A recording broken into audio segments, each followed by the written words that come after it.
Banty rods were marketed almost exclusively through Abercrombie & Fitch and featured a very demure 4-foot 4-inch length.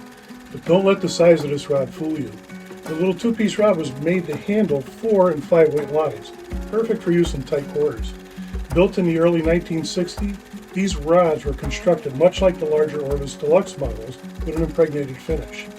The all-cork 7 1/4-inch grasp, as measured from the winding check to the butt cap, has a reel seat with 2 small aluminum knurled sliding rings to secure the reel foot, dark ferrule and snake guide finishes, and ink flats that read simply Orvis Impregnated Banty. Minus the Abercrombie & Fitch ink, it's very likely that this rod came directly from Orvis, despite the fact that Orvis did not offer them in the company catalogs in the early 1960s when these rods were built. They came both from Abercrombie & Fitch and Orvis in green plastic tubes with friction fit caps and a gray sock. This particular rod is inked with serial number 33294, so we know that it was built in 1962. Due to the small size and relatively stiff action, they work best with a rocket taper fly line and are reportedly very accurate casting rods.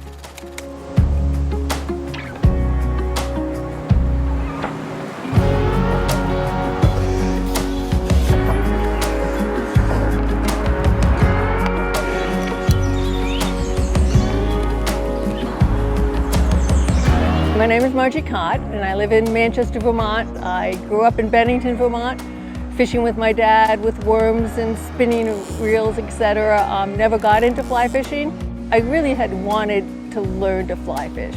So my husband and I both took the fly fishing school at Orvis, the 2-day school, and I immediately fell in love with fishing. I'm a student of the sport. When I go out with guides, I go, I'm not going to be the best caster you've ever seen, but you're never going to see anybody more passionate about fishing.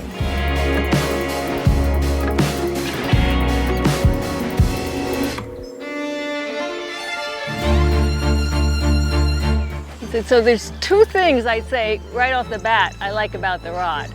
It's really accurate on short casts underneath trees where you have to get into some pockets.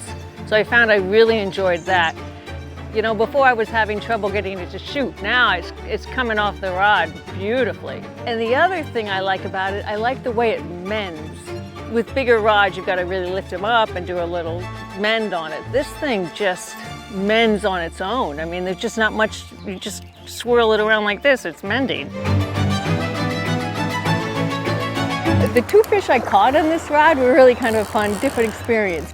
Oh my God. So the first fish was the brookie, and I kind of had to cast underneath a tree with a current going across from me, and I had to have a good drift, and he was rising. And then the brown I caught was downstream a little bit, kind of in a tough situation, cross current. He was under a tree, and when I caught him, there was a real sense of accomplishment because like I said, it was not an easy place to get to, and I don't think I could have done it probably with a longer rod because it would have been too much rod in the way. It was perfect with this little short guy.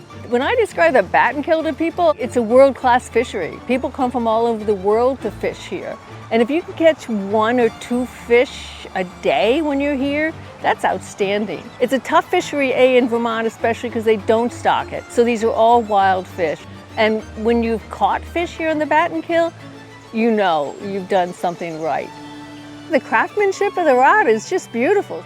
The reel that they gave me at the American Museum of Fly Fishing is just beautiful with this rod. I mean, the whole setup is just a beautiful piece of equipment and well made, and you can really appreciate the craftsmanship. The history of the sport is important because you have to know where you've been to know where you're going with it. And I'm honored that the American Museum of Fly Fishing asked me to participate in this casting their collection because I never expected anything like that, but I've had a lot of fun doing this.